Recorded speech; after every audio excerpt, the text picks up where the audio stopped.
Var det ikke der, du skulle sige noget? Jeg sagde, at du skulle præsentere os.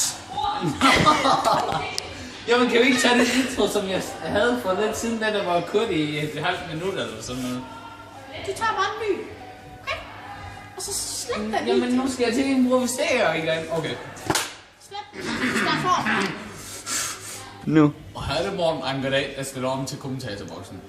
Ja, det er Thomas Christensen, sagt Morten Ankerdag, og det her det er min medkommentator, håndboldeksperten Bent Nygaard. I dag der skal vi se VM-finalen i Katar mellem Danmark og Spanien. Kan du vinde, hvis du er så glad? Stop forfra. Stop forfra. Nu.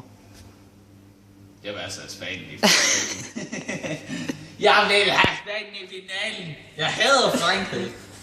Det eneste gode ved Frankrig er faktisk, at de er mig. Det er ikke Frankrig, det er Spanien. Okay? Ja tak, Gorte!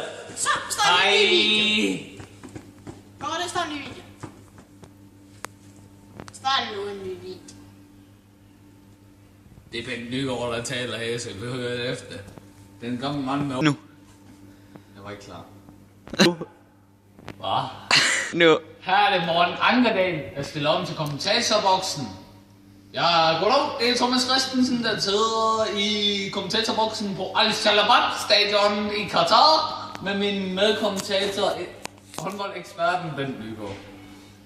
Og i dag skal vi se VM-finalen mellem Danmark og Frankrig i 2015. Hvem løber med guld? Hvem løber med sølv? For Spanien har nemlig løbet med bronzen over Kroatien. Ja, og se, i aften der er der store forventninger til Mikkel Hansen, for helt næste sæson har han bare balleret det ene mål ind i kassen efter det andet. Så jeg tror, det bliver rigtig spændende, og det hele afhænger af Mikkel. Og hvad med Niklas Landin? Han har kraftedeme stået så godt i den her sæson. Se hvor mange gange han blev sur i hovedet, på grund af at han blev skudt i hovedet. Det er kraftedeme i år. Vi kræver fandme meget i den her finale. Og ja, vi kræver.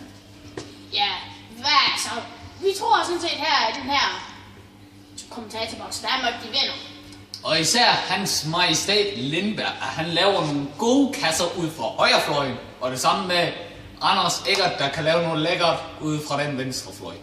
Men vi tror, at det er rigtig tæt inden for kommentatorboksen af, på grund af Frankrig har også nogle rigtig stærke spillere, som Thomas Christensen lige vil fortælle lidt om. Okay, Kasper Søndergaard, han skal til at score nogle flere mål. Jeg kan ikke huske, hvad jeg skulle sige. Det var en fransk